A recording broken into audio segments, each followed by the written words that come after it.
Before any habit became a toxic habit or became a habit at all, you had to actively choose the behavior that you were partaking in, right?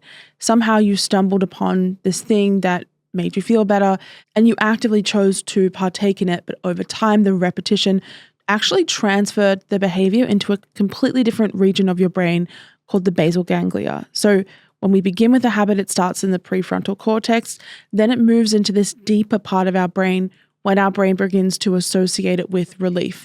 In particular, it's the basal ganglia, within it's called the dorsal striatum, and this is what specializes in routines, in patterns, in automatic actions. What's happening here is basically just another form of neuroplasticity. Your brain is physically rewiring itself based on your experiences. Synaptic connections form when we continue to associate a behavior with a specific outcome. This actually has its own name. It's called Hebbian Learning. It's named after Donald Hebb. Every time two experiences happen close together, for example, a feeling and an action, a cue and a behavior and relief, the brain links them. And the more they occur in sequence, the stronger that connection kind of becomes.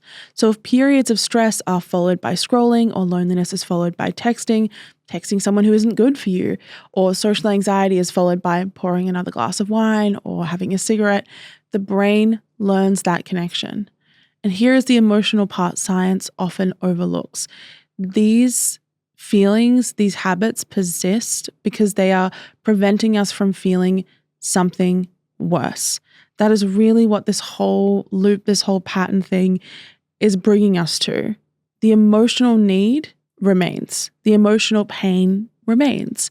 This habit loop is just creating like a layer of bubble wrap around the deeper emotion that you don't want to feel.